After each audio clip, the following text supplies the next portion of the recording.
নমস্কার, আশা করি সবাই ভালো আছেন। আমাদের চ্যানেলটি যারা দেখছেন, পছন্দ করছেন এবং সাবস্ক্রাইব করছেন তাদের অসংখ্য ধন্যবাদ। আজকে আমরা একজন বিশিষ্ট মানুষকে নিয়ে কথা বলবো, যিনি বাংলা, হিন্দি, মারাঠি, সিংহলি ছবিতে কাজ করেছেন একই সাথে। তিনি হলেন তনুজা সামার্থ, যাকে আমরা তনুজা নামে চিনি। এই অভিনেত্রী যে ছবিতে যে চরিত্রে কাজ করেছেন সেই চরিত্রের রূপ নিয়েছেন। অদ্ভুত ব্যাপার ছিল তার চরিত্রের মধ্যে, যে কোনো চরিত্রে অভিনয় করতে গিয়ে সেই চরিত্রের পাত্রে ঢেলে দিলেই তার রূপ নিয়ে নিতে পারতেন তনুজা। তার কারণ তনুজা ছিলেন জলের মতো, তাই যে কোনো পাত্রে রাখা হোক সেই পাত্রের রূপ নিয়ে ফেলতেন। তনুজা জন্মগ্রহণ করেন এক মারাঠি পরিবারে। বাবা ছিলেন কুমারা সেন সামার্থ এবং মা ছিলেন শোভনা সামার্থ। এই শোভনা সামার্থের মা ছিলেন রতনবাই, যিনি তার পরিবারকে বাঁচানোর জন্য অভিনেত্রী হিসেবে ছবিতে কাজ শুরু করেন। তারপরে শোভনা সামার্থ অ্যাক্ট্রেস হিসেবে কাজ করেছেন বহু ছবিতে। শোভনা সামার্থের 4 মেয়ে এবং 1 ছেলে, যার মধ্যে আমরা নূতন এবং তনুজাকে অ্যাক্ট্রেস হিসেবে পেয়েছি। তনুজা সোমু মুখার্জিকে বিবাহ করেন 1973 সালে। তার 2টি কন্যা সন্তান কাজল এবং তন্নিশা। এই সোমু মুখার্জি ছিল অ্যাক্টর জয় মুখার্জি, দেব মুখার্জি, রাম মুখার্জি পরিবারের ছেলে।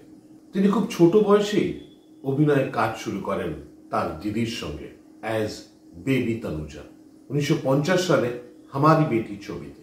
তার ডেবিউটেড ফিল্ম ছবেলি তৈরি হয় 1960 সালে, যেখানে তার দিদি নূতনও ছিল এবং যেটা পরিচালনা করেছিলেন তার মা শোভনা সামার্থ। কিন্তু হিরোইন হিসেবে তিনি নিজের জায়গা করে নেন হামারি ইয়াদ আয়েগি ছবিতে 1961 সালে, যার পরিচালক ছিলেন কেদার শর্মা। তনুজা প্রথম নমিনেশন পান ফিল্মফেয়ার অ্যাওয়ার্ডে সাপোর্টিং অ্যাক্টিং এর জন্য 1967 সালে জুয়েলদীপ ছবির জন্য। এরপর তিনি বিভিন্ন ছবিতে কাজ করেছেন বিভিন্ন অ্যাক্টরের সাথে, যেমন ধর্মেন্দ্রের সঙ্গে ইজ্জত, জিতেন্দ্রের সঙ্গে জিনে কি রাত। এই ছবিটি ছিল আনএক্সপেক্টেড সুপারহিট। ওই একই বছরই তিনি ফিল্মফেয়ার অ্যাওয়ার্ড পান for best supporting actor Paisa Ya Pyaar ছবির জন্য।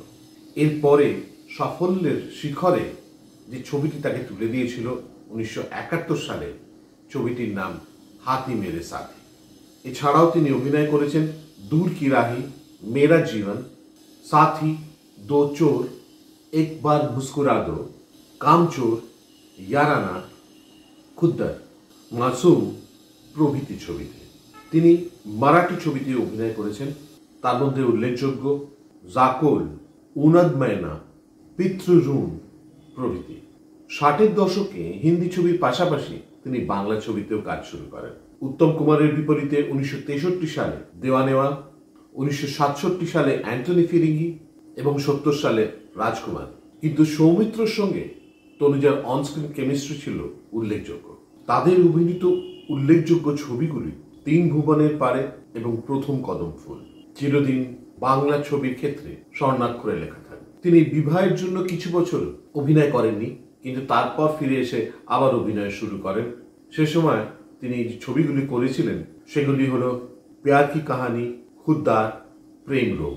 এছাড়াও তিনি সিংহলি ছবিতে অভিনয় করেছিলেন বিজয় কুমারতুঙ্গার বিপরীতে। ছবির নাম পেরেলিকা রাও।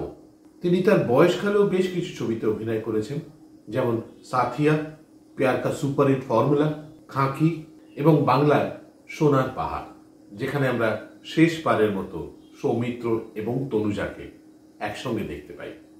পরিচালক ছিলেন পরমব্রত।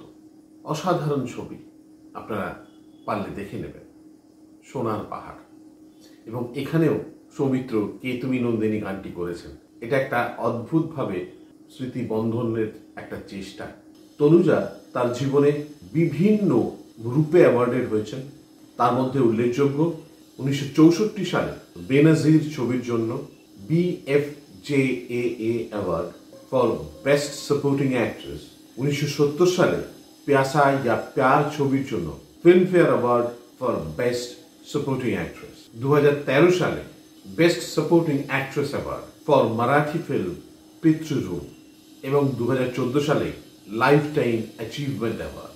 একজন মানুষের জীবনে এতগুলো ভাষায় কাজ করা, এতগুলো কালচারকে নিয়ে কাজ করা, সেগুলোকে বোঝা এবং তার মতো করে একটা চরিত্র সাজানো, মানে মারাঠিতে আমাদের কস্টিউম অ্যান্ড বাংলায় আমাদের কস্টিউম, শাড়ি পরার ধরন এবং অঙ্গভঙ্গি, প্রত্যেকটা জিনিস আলাদা।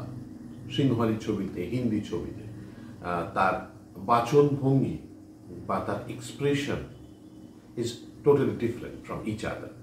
সেখানে দাঁড়িয়ে একজন মানুষ এতগুলো কালচারের সঙ্গে কাজ করেছেন, এতগুলো চরিত্রে নিজেকে ঢেলে সাজিয়েছেন এবং এতগুলো অ্যাওয়ার্ড পেয়েছেন।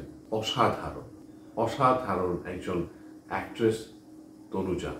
আজকে আমরা এই ছোট্ট এপিসোডের মাধ্যমে তাকে আমাদের শ্রদ্ধা জানাই। আবার আসবো আগামী পর্বে। ভালো থাকবেন। নমস্কার।